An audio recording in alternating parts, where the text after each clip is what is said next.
Assalamualaikum warahmatullahi wabarakatuh. Selamat jumpa lagi dengan channel Sosio Bakti. Para siswa pembelajar dimanapun Anda berada, semoga semuanya dalam keadaan sehat walafiat. Kita sudah sampai kepada materi KD 32, yaitu globalisasi dan perubahan komunitas lokal. Para pembelajar sekalian, sering dengar ya kata globalisasi. Sebelumnya coba siapa yang lebih suka makan cepat saji atau makan makanan tradisional? Kalau kalian kaum milenial, nah tahu jawabannya ya. Nah, kalau kami para orang tua itu lebih senang loh makan makanan tradisional. Pernah nggak kalian dengar ada makanan Indonesia yang terpilih sebagai makanan terenak di dunia loh? Apa namanya tuh? Iya, rendang ya. Nah, para pembelajar sekalian, ini ada kaitannya dengan globalisasi ya. Eh, apa yang diharapkan dalam materi globalisasi ini, para pembelajar sekalian? Ya, di sini dalam KD 32 pengetahuan diharapkan para siswa dapat memahami berbagai permasalahan sosial yang disebabkan oleh perubahan sosial di tengah-tengah pengaruh globalisasi. Nah, keterampilannya yaitu 42, KD 42, para siswa diharapkan dapat mengategorisasi berbagai permasalahan sosial yang disebabkan oleh globalisasi serta akibat-akibatnya dalam kehidupan nyata di masyarakat, sehingga dapat merespon berbagai permasalahan sosial dan ketimpangan yang disebabkan proses globalisasi. Apa saja materi ini, tujuan pembelajarannya? Ya, setelah pembelajaran ini diberikan, diharapkan para siswa dapat ya melalui kegiatan pengamatan masyarakat di sekitar dan diskusi, siswa dapat menganalisis perubahan sosial di tengah arus globalisasi serta dapat menggunakan pemahaman globalisasi dan pengaruhnya dalam kehidupan masyarakat dengan sikap kritis, jujur, disiplin, tanggung jawab di masyarakat. Nah, para siswa pembelajar semuanya, kita akan membagi materi ini ke dalam 3 sesi, 3 pertemuan. Nah, di pertemuan yang pertama ini diharapkan IPK-nya atau indikator pencapaian kompetensinya adalah semuanya dapat menganalisis bagaimana proses terjadinya globalisasi ya dalam kehidupan masyarakat. Nah, nanti di pertemuan kedua diharapkan adalah semua dapat mengategorikan berbagai dampak dan permasalahan sosial yang muncul sebagai akibat globalisasi. Nah, dan di pertemuan yang terakhir, yang ketiga, dalam materi globalisasi dan perubahan komunitas lokal adalah dapat mengidentifikasi sikap kritis masyarakat terhadap globalisasi.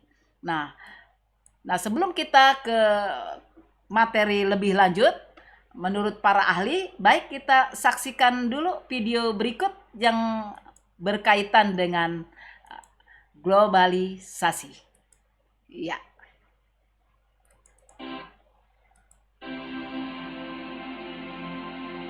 Ini adalah kawasan di mana ini adalah bekas ini adalah kawasan penambangan batu bara. Ya. Batu bara bisa digunakan untuk sebagai energi pembangkit tenaga listrik. Ya, dari berkaitan dengan globalisasi, ini berkaitan dengan perusahaan multinasional. Ya, apa pengaruhnya yang sehingga kita menyaksikan video ini? Terima kasih untuk tim Wasdog yang telah memberi izin menjadi contoh film Seksi Killer ini untuk materi globalisasi.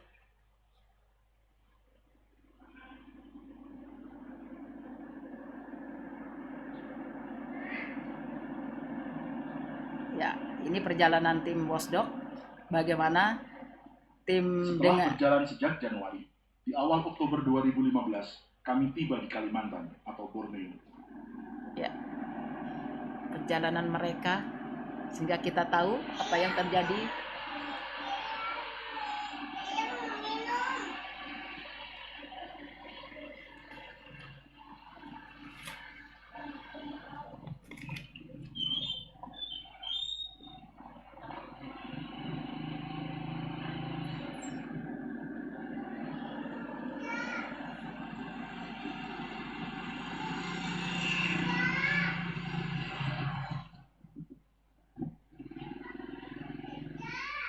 Sejumlah petani di pinggiran kota Samarinda, Kalimantan Timur selama 20 tahun hidup bertetangga dengan tambang batu bara. Ya, kawasan lingkungan yang kita soroti berkaitan dengan perusahaan penambangan batu bara. Ya, ada kerusakan, indikasi terjadinya kerusakan lingkungan sebagai pengaruh dari penambangan batu bara. Dan di kampung ini air bersih sudah lama jadi sejarah. Iya. Mereka kesulitan dalam penggunaan air bersih di kawasan ini.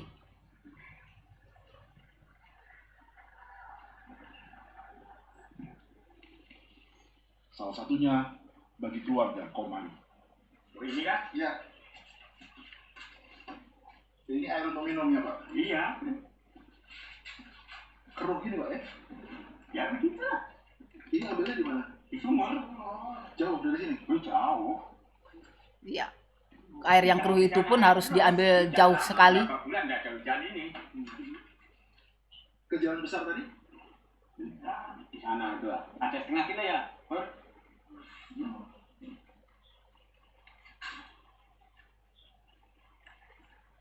Timun bersama Ketut, anak lelaki tertuanya. Semua. Kita lihat ini yang sudah berubah fungsi ini sawah semua. Waktu kamu kecil ini masih sawah? Ini Ya. sawah. Ini Itu lingkungan bekas sawah pohon kelapa yang itu, sudah itu sawah diubah juga. menjadi perusahaan multinasional Sampai dalam penambangan pinggir batu itu bara. Sungguh luar Ini biasa hanya perubahannya. sebagian kecil aja. Sebelah mana sawahnya, Ketut? Saya tepatnya sebelah situ ada sawah. Nah, ada jalan hauling. Jadi ditutupi oleh jalan hauling itu yang menutupi jalur irigasi itu.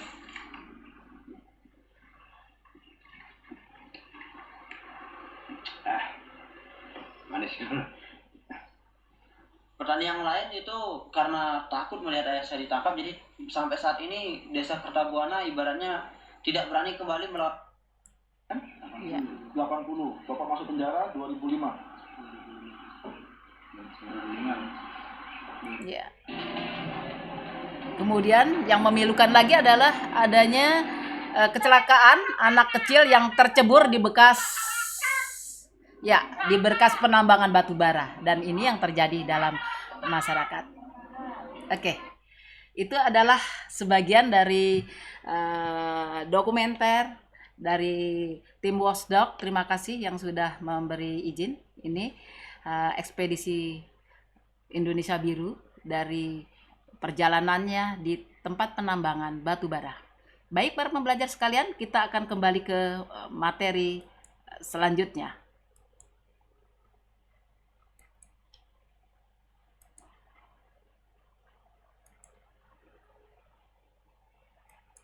Ya, menurut para ahli, apa yang dimaksud dengan globalisasi? Emmanuel Richard. Globalisasi adalah suatu jaringan kerja global yang mempersatukan masyarakat secara bersamaan yang sebelumnya tersebar menjadi terisolasi ke dalam saling ketergantungan dan persatuan dunia.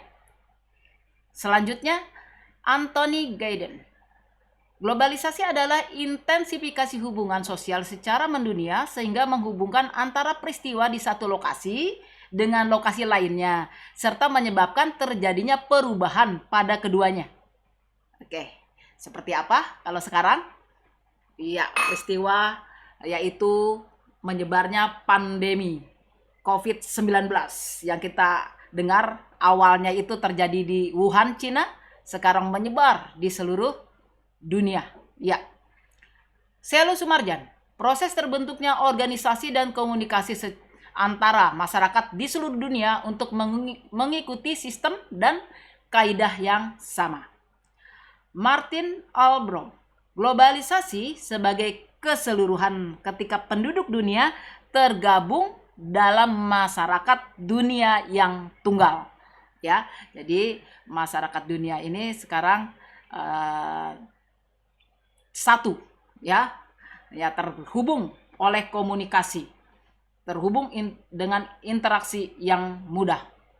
Nah, bagaimana sebenarnya proses dari perkembangan globalisasi? Ya, kita ikuti mulai dari era pramodern, ya. Era pramodern ini diawali dengan yang dimaksud adalah perjalanan jalur sutra. Kemudian awal modern ini adalah melalui penjelajahan samudra, dan akhirnya era kalian sekarang, era milenial, yaitu melalui jalur perkembangan teknologi dan budaya. Nah, apa yang dimaksud dengan era pramodern atau jalur sutra? Nah, di sini jalur sutra itu di sini kalau kalian melihat belajar sejarah kembali adalah jalur perdagangan kuno yang menghubungkan timur dan barat. Nah, jalur perdagangan ini melalui Asia dihubungkan oleh siapa aja? Para pedagang, pengelana, ya. Bisa waktu itu juga biarawan. Nah, ini mereka biasanya menggunakan karapan, ya. Jadi seperti kereta dengan unta dengan hewan, ya. Dan juga melalui perjalanan kapal laut, ya. Lalu ini menghubungkan Chang'an atau Republik Rakyat Tiongkok menuju ke Korea, Jepang, gitu. Nah, istilah kemudian jalur sutra itu diberikan oleh tokoh geografer dari Jerman pada abad ke-19. Namanya siapa? Ferdinand van Richthofen. Nah, dia memberikan nama itu sebagai jalur sutra karena apa? Karena komoditi yang dibawa di dalam perdagangan, ya, era kuno ini adalah kebanyakan sutra dibawa dari Cina. Nah, demikian. Nah, selanjutnya apa itu penjelajahan samudra, ya? Penjelajahan samudra ini adalah berlangsung di sekitar abad 15 ya sampai 18. Kalian tahu penjelajahan samudra ini hegemoninya yang awal itu dipegang oleh negara Spanyol dan Portugis, ya. Spanyol dan Portugis ini yang memungkinkan bangsa Eropa itu berlayar ke benua lain, ya. Kenapa demikian? Itu awalnya adalah karena bangsa Eropa kesulitan di dalam komoditi rempah-rempah. Kenapa demikian? Pada saat Turki Utsmani, ya, menguasai Bizantium atau Konstantinopel, mereka mempersulit pedagang-pedagang Eropa untuk mendapatkan rempah-rempah. Maka mereka, para penjelajah samudra ini, bangsa Eropa, mencari jalan langsung sumber rempah-rempah. Di mana sumber rempah-rempah yang kalian tahu dalam sejarah? Ya, di Indonesia, di Maluku, ya, sumbernya. Cengkeh, pala, itu mereka dapat adalah sumbernya di Indonesia, yaitu di Maluku. Maka mereka nanti bertemu lagi tuh di Maluku, di Indonesia. Ya, itu dengan semangat 3G, ya, yang kita kenal dengan gold, glory, dan gospel, ya. Gold, emas, simbol kekayaan, yaitu apa dulu? Rempah-rempah itu, ya. Lalu glory, mencari kejayaan, ya. Dan akhirnya menyebarkan agama Nasrani. Nah, saat ini kaum milenial yaitu melalui jalur globalisasi dalam prosesnya, melalui jalur perkembangan teknologi dan komunikasi, ya, di mana teknologi informasi yang membuka batas-batas negara sehingga negara semakin tanpa batas. Nah, dari sinilah, ya, dalam proses perkembangan globalisasi kita mengenal terjadinya globalisasi di dalam kehidupan masyarakat. Apa buktinya? Mari kita lihat contoh bersama, ya. Pertama adalah di bidang ekonomi. Apa? Misalnya banyaknya supermarket, minimarket. Kalau kalian diminta untuk belanja oleh orang tua, kemana biasanya? Ke warung tetangga atau ke minimarket atau supermarket. Biasanya kita akan lebih condong ke supermarket atau minimarket. Kenapa? Sudah enak, indah, sejuk, ya. Biasanya seperti itu. Kemudian adanya jual beli online yang memungkinkan melakukan transaksi dengan orang jauh. Seperti itu. Nah, ini kaula muda nih kegandrungannya tidak langsung ke pasar, tapi lebih memilih menggunakan jual beli online. Kemudian terciptanya mesin-mesin canggih untuk menunjang proses produksi. 4, adanya ekspor impor. Nah, kelima, masuknya produk luar negeri dengan mudah. Nah, kemudian contoh globalisasi yang lain adalah terbukanya pasar bursa internasional. Nah, ini kita ambil contoh saja beberapa pasar bursa saham ya internasional yang besar-besar. Pertama kita tunjukkan misalnya bursa saham New York. Nah, produk yang mereka tampilkan yang produksi itu adalah produk jasa keuangan, obligasi, data pasar, dan solusi teknologi informasi. Selanjutnya setelah bursa saham New York ada lagi bursa saham Nasdaq.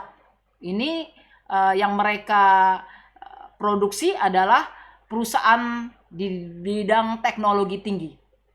Ya. Setelah itu adalah bursa saham London.